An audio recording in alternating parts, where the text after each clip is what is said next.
গ্রামের এই সুন্দর প্রকৃতি দেখলেই মনটা শান্ত হয়ে যায়। ও ভ্যানালা ভাই, মঙ্গলপুর গ্রাম আর কত দূর? এই তো ভাই, আর সামনে, আর বেশিক্ষণ নেই।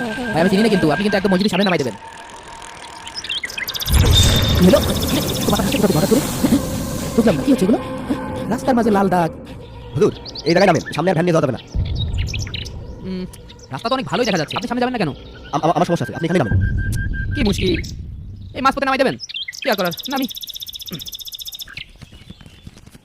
এই নেন আপনার ভাড়া। এই হুজুর, না, দয়া করে আপনি লাল দাগ পার হবেন না।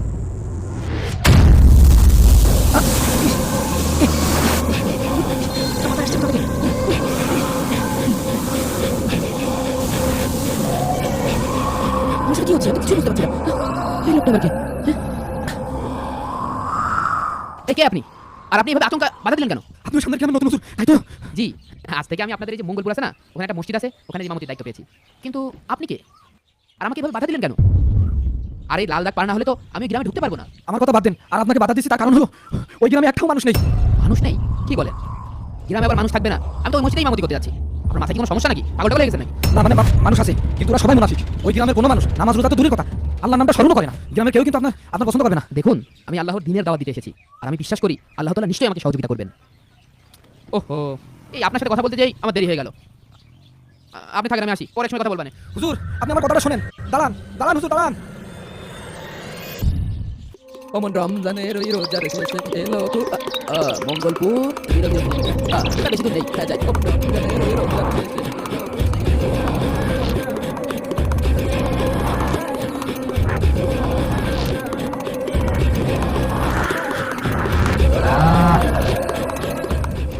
সাবধান সাবধান গ্রামবাসী, আমাদের এই এলাকায় নতুন ইমাম প্রবেশ করছে। আপনারা সবাই তার থেকে সাবধান, তার থেকে আপনারা সবাই দূরে থাকবে।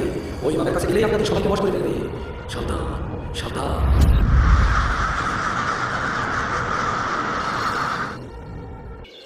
ওরে আল্লাহ রে আল্লাহ, তুমি কোন গ্রামে আমার ইমামতির দায়িত্ব দিলে আল্লাহ?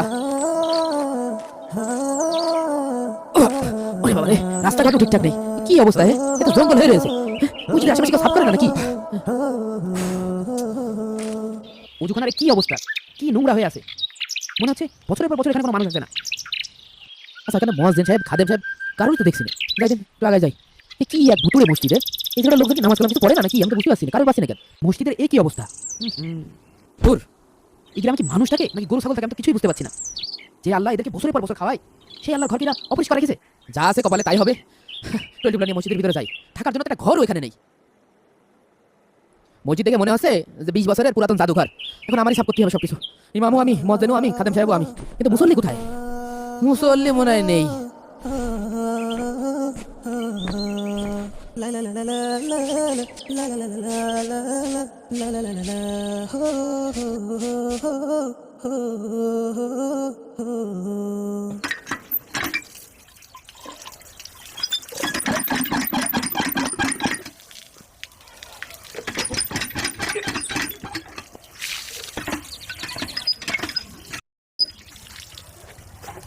ওজুরা হয়ে গেল, এখন এমন সুন্দর একটা আজান দেবো, গ্রামের সব ময়মুরব্বীরা মসজিদে চলে আসবে।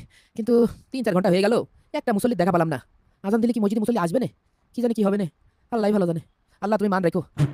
হ্যালো হ্যালো, কি রে, কিসের শব্দ? মাইকের শব্দ মনে হচ্ছে। আল্লাহু আকবার, আল্লাহু আকবার। আরে উফ,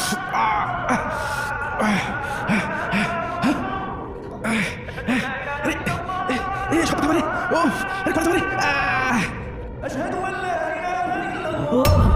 আওয়াজটা থামা, আমার কান পেটে গেল, আমি সহ্য করতে পারছি না। ও বাবা, ও মা, ও তাতে কারণে আশহাদু আন্না মুহাম্মাদার রাসূলুল্লাহ। ওরে ওরে কাপড়ে, ওরে কেউ থামা রে। ওরে ও ও ওরে ওরে ওরে কেউ থামা রে। ও ওরে করো, ওরে আমি শেষ করব, ওরে আমি শেষ করব রে। ওরে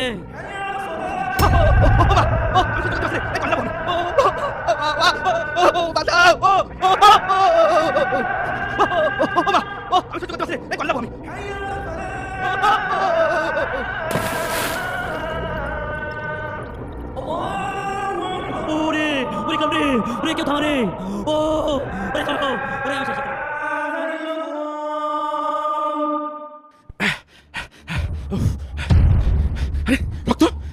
জীবনটা তো এখন চলে যাচ্ছে। এক্ষুনি এই ইমামের এর ব্যবস্থা নিতে হবে, নইলে এই গ্রামে আর থাকা যাবে না। যাই এখন যাই, দাঁড়া দাঁড়া, তোর এখনই দেখছি আমি। কি ব্যাপার, এত সুন্দর করে আজান দিলাম, এখনো মসজিদে কোনো মুসল্লি আসলো না। দেখি আর 5 মিনিট অপেক্ষা করে দেখি কোনো মুসল্লি আসে কিনা। ও ওরে বাঁচলাম রে, আমার জীবন একদম বেরিয়ে যাচ্ছিল না। এর একটা ভেদ করাই লাগবে, এর একটা বিচার না করে আমি যাচ্ছি না। গ্রামবাসীর কাছে আমি এখনই জানাবো। ও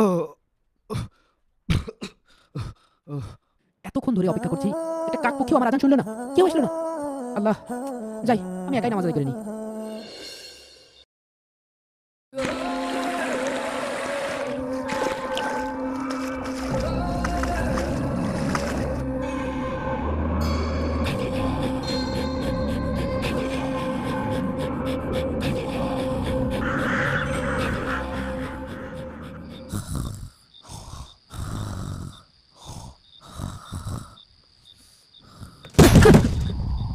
দেখি মসজিদে তাহলে কেমন হচ্ছে, ঢিল মারলো।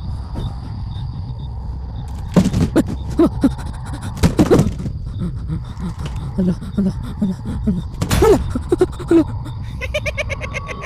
তুই নামাজ পড়বি? কে? দাঁড়া, আমি তোর মজা দেখাচ্ছি। বাইরে কে? হ্যাঁ? কে হাসছে ওখানে? হ্যাঁ? এই কে? এ কি? হাসতে হাসতে আবার কাঁদছে।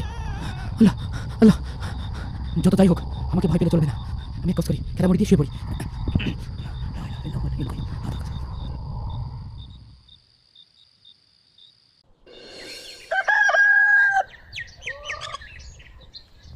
পুরো গ্রামে একটা মানুষ নেই যে কাউকে জিজ্ঞেস করবো, কাউকে তো দেখছি না।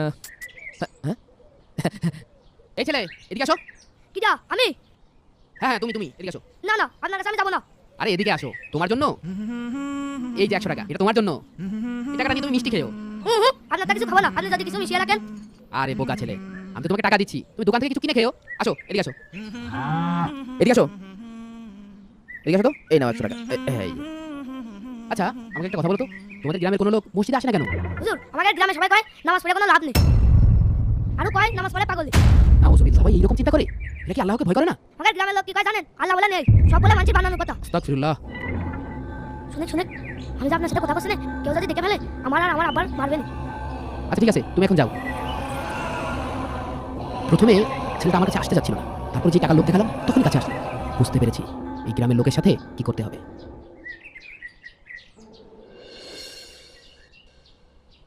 এত কিছু করার পরও ওই ইমামকে তাড়ানো গেল না, আমি এটা কোনোভাবেই মেনে নিতে পারছি না। ভাই, এক কাজ করলে কিরকম হয়? কি কাজ রে? চলেন আমরা সবাই মিলে ওই ইমামের ঘাড় ধরে এই গ্রামে বের করি। না না না না, এই কাজ কখনোই করা যাবে না, এতে আমাদের গ্রামের নাম খারাপ হবে। অন্য ব্যবস্থা করতে হবে। সম্মানিত গ্রামবাসী, আমি আপনাদের মসজিদের ইমাম সাহেব বলছি।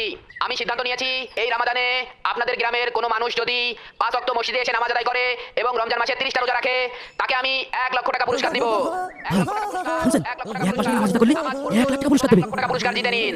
পবিত্র মাহে রমজানে 30টা রোজা রেখে এবং 5 ওয়াক্ত জামাতে নামাজ আদায় করে এই 1 লক্ষ টাকা জিতে নিন। আমার মনে হয় এটা হুজুরের নতুন কোনো ফন্দি।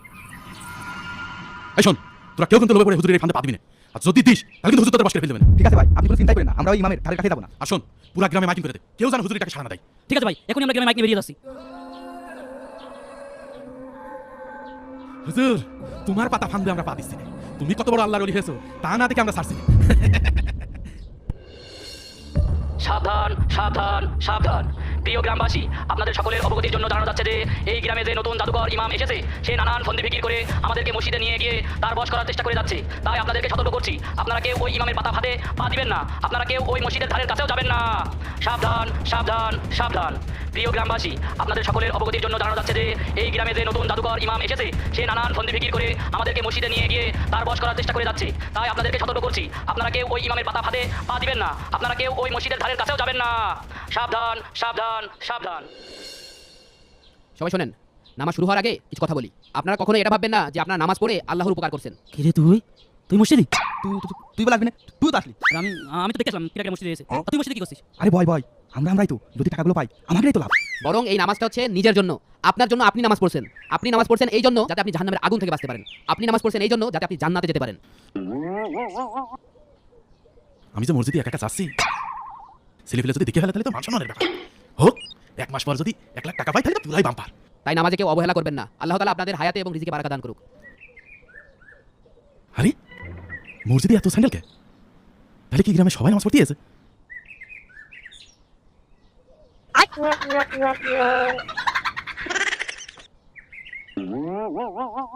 আচ্ছা, নামাজের সময় হয়ে গেছে, আপনারা সবাই কাতার সোজা করে দাঁড়ান। 1 লক্ষ টাকার লোভে পুরো গ্রামবাসী নামাজ পড়তে আসে। আমি তখন ভাবছিলাম যে যাক, এই গ্রামের মুসল্লিরা অন্তত আল্লাহর ভয়ে নামাজ পড়তে আসছে, কিন্তু তারা যে মনে মনে যে ফন্দি পেতেছে এই ব্যাপারে তো আমি কিছুই জানতাম না। আমি খুশিতে তাদেরকে বুকে আগলে নিলাম এবং আমার সর্বোচ্চটুকু দিয়ে গ্রামবাসীকে ভালোবাসলাম এবং আল্লাহ দিনের দাওয়াত দিতে থাকলাম।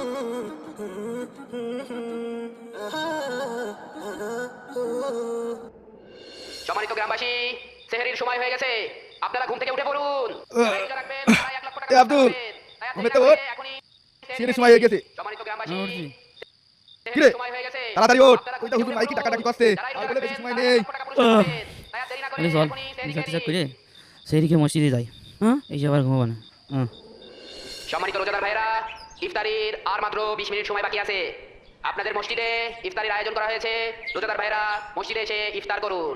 1 লক্ষ টাকার পুরস্কার কখনোই হাতছাড়া করবেন না। মসজিদে এসে ইফতার করুন আর 1 লক্ষ টাকা জিতে নিন। এরপর থেকে গ্রামবাসী ইমাম সাহেবের কথা মতো প্রতিনিয়ত নামাজ পড়তে আসে এবং রোজা রাখে। আস্তে আস্তে তাদের মাঝে এক ইমানি পরিবর্তন আসে। তারা সকলে মিলে আল্লাহর ইবাদত করতে আসে। পুরো গ্রামে এক প্রশান্তির ছোঁয়া ও পরস্পরের মাঝে ভ্রাতৃত্বের বন্ধন সৃষ্টি হয়। আরে হায়দার, আমরা তো সবাই 1 মাস নামাজ রোজা করলাম, সবাই তো 1 লাখ টাকা করে পাবানে, তুই এই টাকাতে কি করবি নি? আরে শোন, 50,000 টাকা দিয়ে একটা মোটর সাইকেল কিনবো, আর 50,000 টাকা দিয়ে তেল ভরবো আর খালি ঘুরে বেড়াবো। আরে শুধু ওরবো। তা তুই এতগুলো টাকা দিয়ে কি করবি? বয়স তো মেলাই হইল, এই টাকা কয়টা যদি আমিও পাই তাহলে আমার মেলা দিনের একটা শখ আছে, একটা বিয়ে করবো। চুলটাও পেকে যাচ্ছে, একটা বিয়ে করলে মনের মধ্যে একটা শান্তি। এই টাকা পালে আমি বিয়ে করবো। ভাই, এই টাকাটা পালে আপনি কি করবেন? এই, অত বকিস না তো। টাকা নিয়ে যা করার করবা না। আগে দ্রুত পাস হালা। ইমাম সাহেবের কাছে টাকা নিতে হবে আগে।